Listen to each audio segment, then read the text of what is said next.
Welcome to Via The Grapevine, proudly brought to you by Tony DaCosta of Liquor City, Claremont, and offering you the chance to learn more about wine, the masters behind them, and even which wines to collect.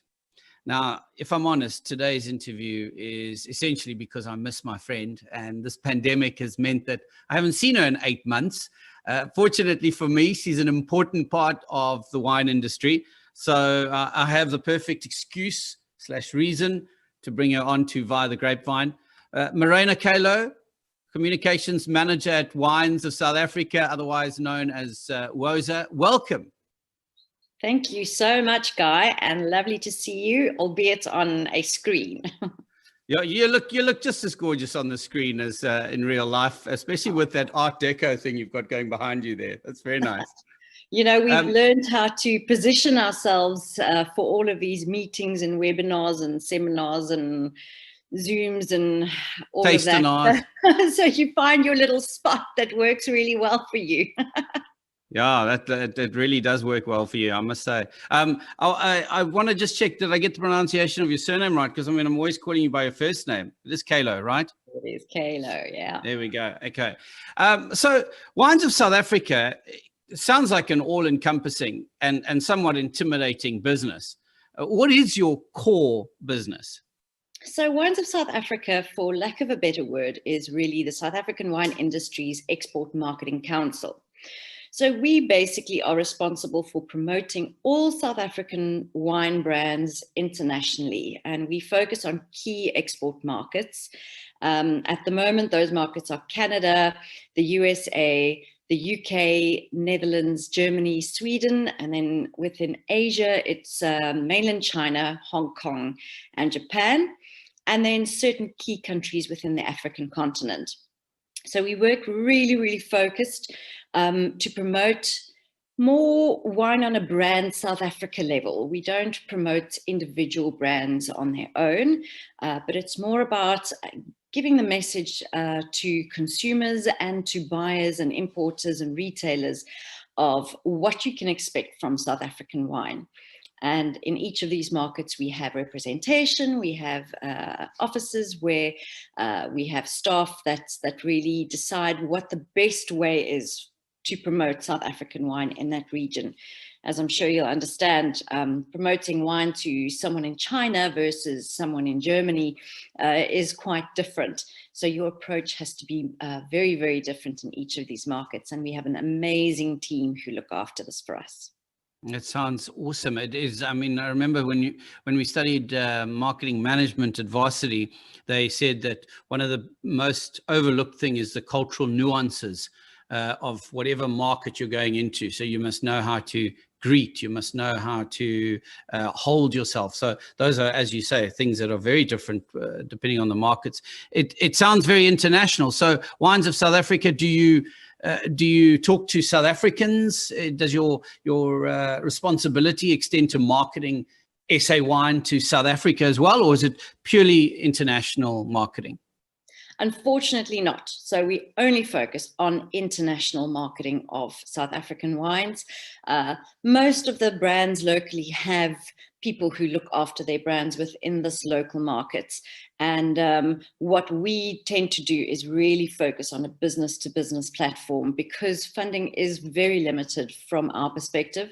So we need to work very, very targeted to ensure the messaging gets through to the decision makers and that they also then further from their side push it through to consumer markets in order to really position South African wine where it needs to be. It's very long been considered to be cheap and cheerful in the European markets, and that our wine shouldn't cost a lot of money, and you shouldn't pay a lot of money for South African wine, but this narrative also needs to change. So it's all about setting the scene of South African wine and really the quality of our offering.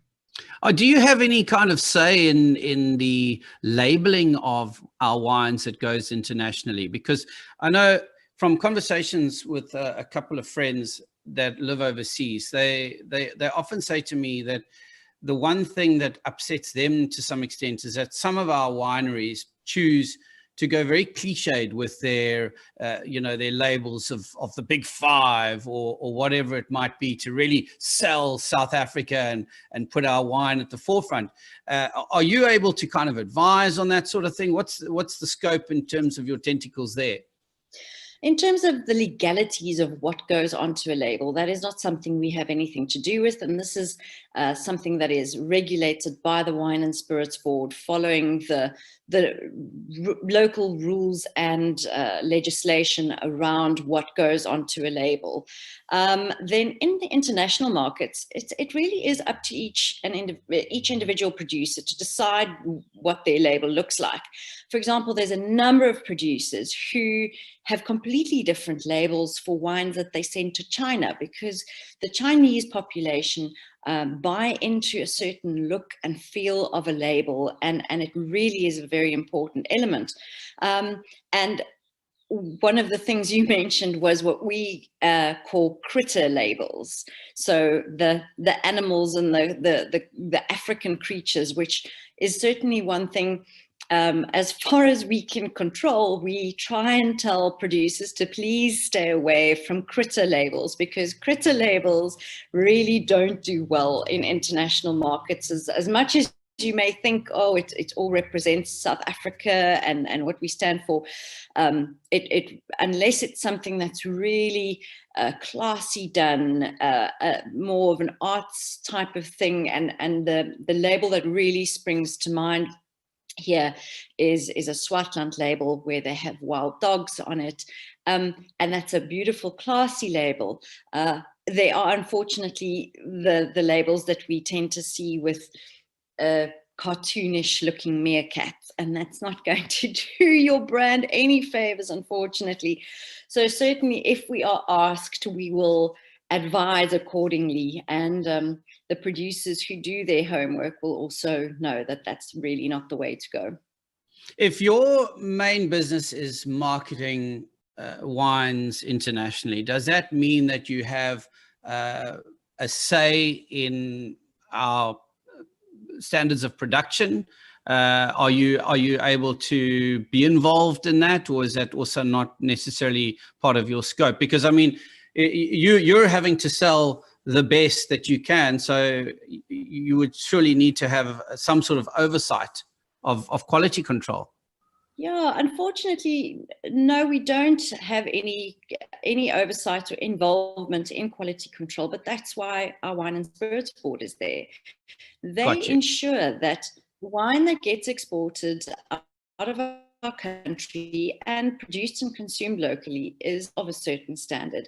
And they go through rigorous testing, whether it is chemical testing that they undergo, as well as taste testing, to ensure that what is on the label representing that wine, be it a varietal or a region or whatever, is in fact so.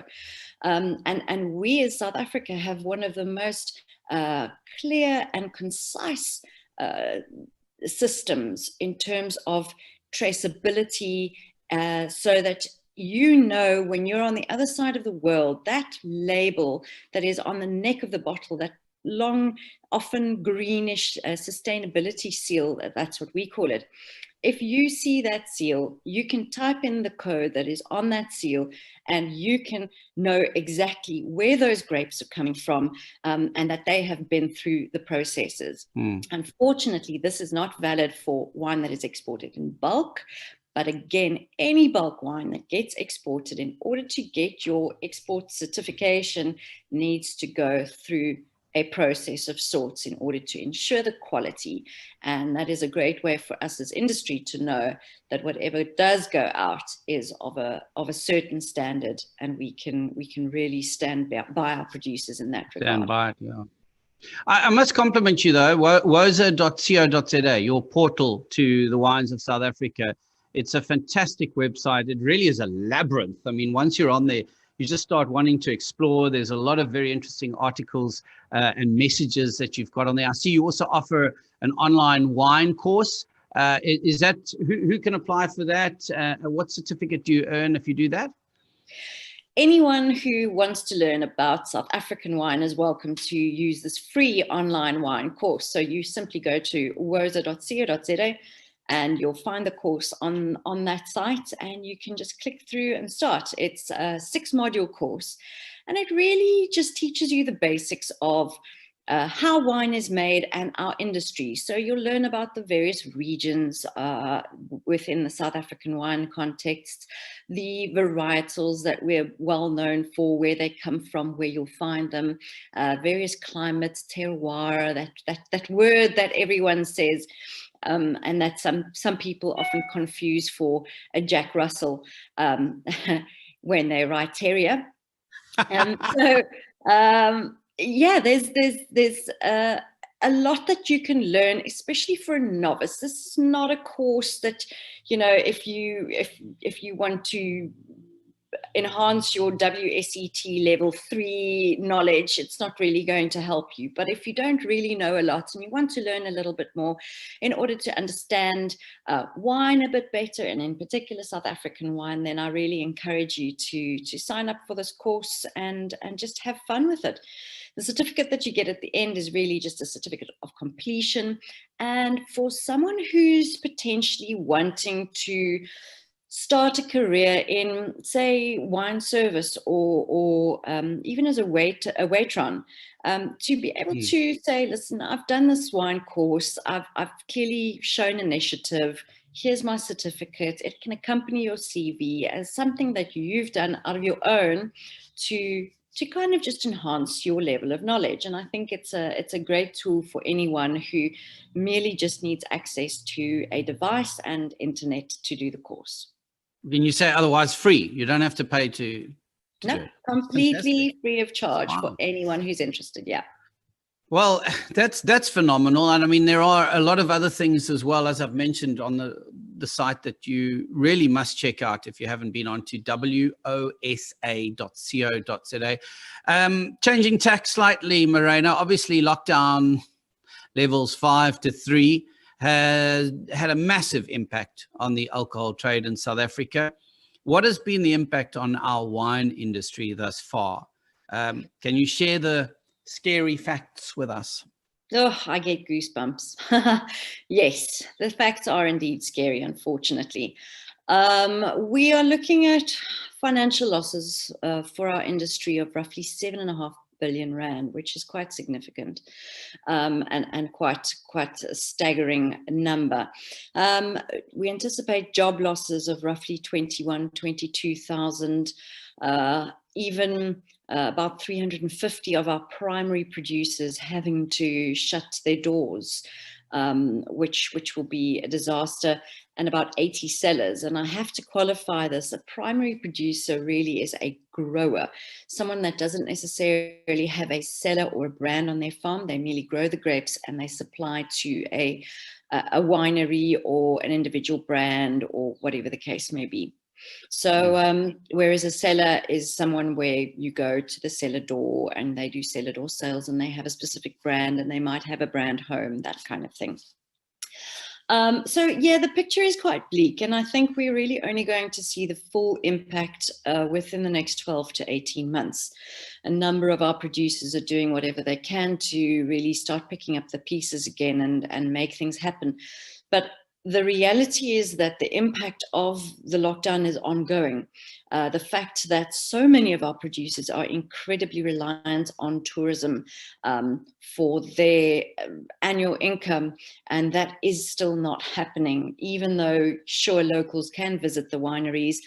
The reality is that normally, Monday through Friday, it will be the international tourists who are here in the Western Cape who would go on the winery visits, and they would also buy alcohol at the door, at the cellar door. They would be visiting the restaurants or staying overnight in the accommodation facilities. So that's not happening for sure. Then over a weekend, when the normal South African tourists can visit the wineries, they can't buy. So the problem is still ongoing.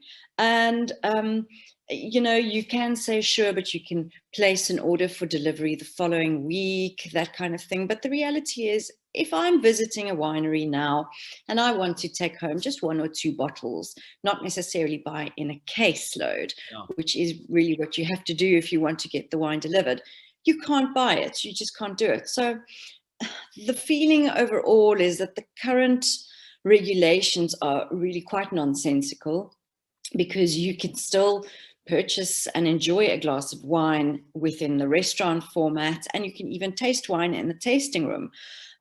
So why not allow the normal licensing permissions to operate as normal? And even for the smaller wine shops, or any liquor stores, to be able to trade on the normal trading hours. Many people are back at work.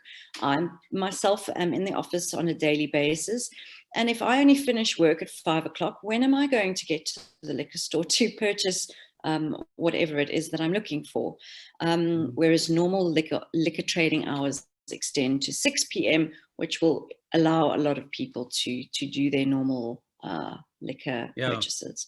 Yeah, so as I'm picking up from you, there's nonsensical parts to this whole lockdown, which if they just extended it by an hour on weekdays, for example, that could change things. If they would just maybe give 1 or 2 allowances on weekends, that could also help. And it's about the long-term effect, isn't it? It's not just about you and me needing our fix of a bottle. It's about the jobs that are being created because of this liquor being sold. Absolutely. So what this feeds into inevitably is that there's an oversupply. There's an oversupply of wine this year because of all the wine that couldn't be sold during lockdown.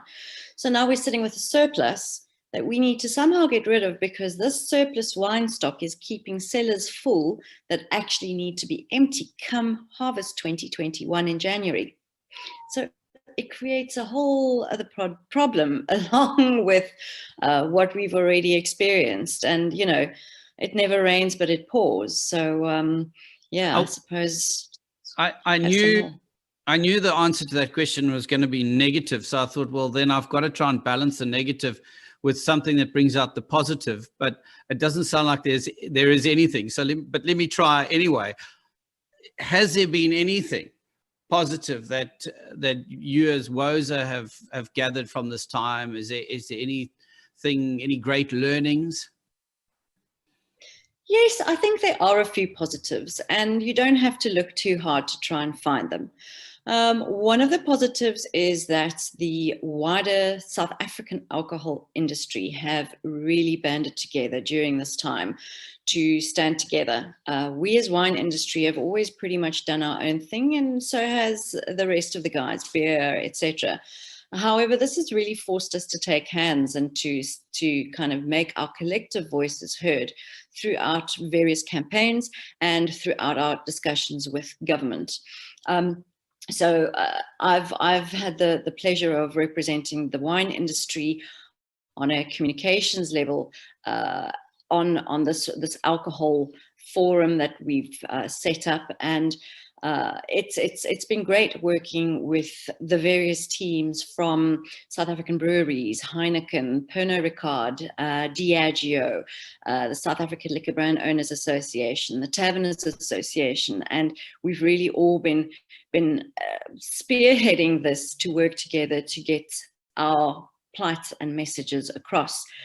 Along with that, also, it has drawn the attention to the issues that we face here in South Africa that really are quite unique to our country.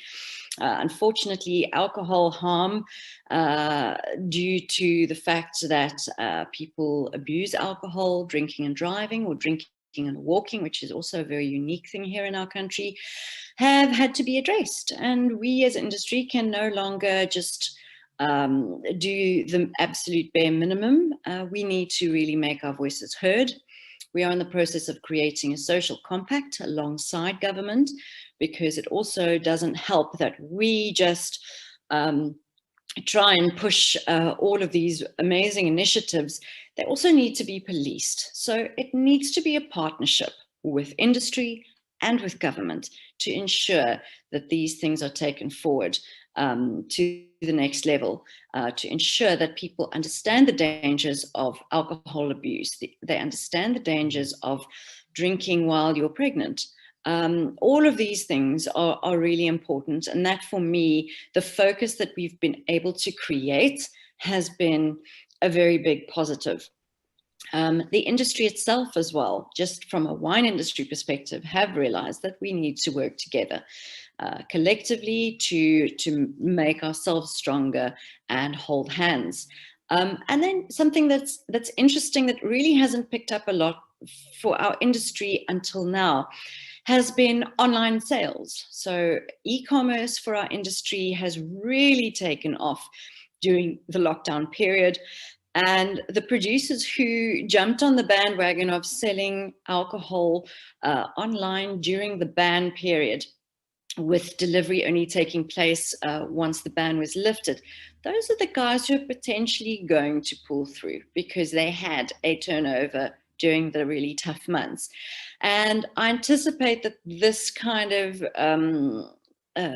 mechanism for sales will certainly continue going forward.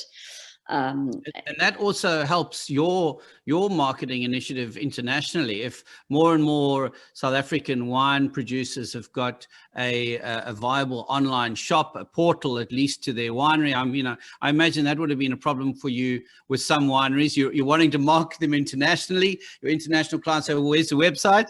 And the website's very rudimentary because we make wine. We don't worry about this whole social media, what. So that is a positive spin-off that hopefully that, as you say, the online sphere has developed. Absolutely. And I think it's made those people stand up and realize that you can't just sit back and hope for the best. Those days are long gone. You need to be proactive and you need to be seen. And if you're not going to be seen, you're going to fall by the wayside, unfortunately.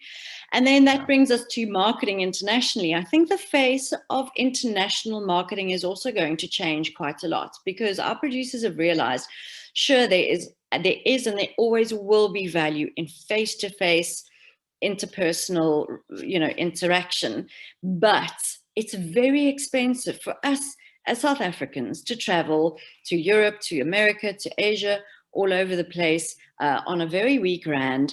Accommodation is expensive, transport is expensive, whereas now they will think twice about how often they do go overseas. It may be that it's significantly easier to send a box of samples to a potential agent or buyer and do a face-to-face online tasting where they can taste the wine and you can still have that discussion. Like I said, I think there will always be a place for a big show, a big event, and then specific in-market visits by the winemakers themselves to promote their wine to the media and buyers. But I do think we're going to see a lot less travel internationally because of really the cost. Well, I'm glad to hear that there are some positives to come out of it, because that just balances the overwhelming negativity we've been dealing with. I know you've got a lot of meetings to get to as well, so I think we could wrap it up with quick fire questions just to get to know Maryna a little bit better. We've spoken about WOSA, but just to get to know a bit more about you, the beautiful voice and face behind the title. So with these questions, you just answer the first thing that comes to your mind. Don't overthink it too much. It doesn't need a long explanation either. You can literally just blurt out. I always find these are the best way to find your favorite variety to drink. And I'll give you red and white. Red, we're looking at probably a Grenache or a Malbec. White, I'm a Chenin or Chard fan through and through. Added a little touch of wood and I'm in my happy place. You see, this is a question that you can't ask anybody that loves wine just to name one, because even you are struggling there. It's got to be one or, and that's just the way it is. That's the wonderful thing about wine. I've decided to go with a question music related. And I hope you'll enjoy the pun that I have here. Doctor by the Thompson Twins, or All I Need Is a Miracle from Mike and the Mechanics? Doctor, for sure. Because Maryna's married to a doctor. Well, I'm sure he'll be happy with that answer. Heels or pantoffels? And that could be a tough one for you because I know how much you love both, hey? Heels or pantoffels? You know what? I think heels, just because I haven't been wearing them that often these days.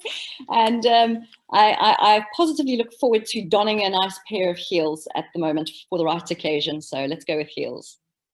Awesome. Picnic or braai? Braai. And bushveld or beach? That's a tough one. Can't we have the big five on Clifton? Yeah. What, selling granadilla lollies? Okay, beach it is. Beach, eh? Sure. Yeah. Okay. Well, Maryna, it's been lovely chatting with you. Thank you very much for your time this morning. Thanks so much, Guy, for the opportunity, and wishing you all the best.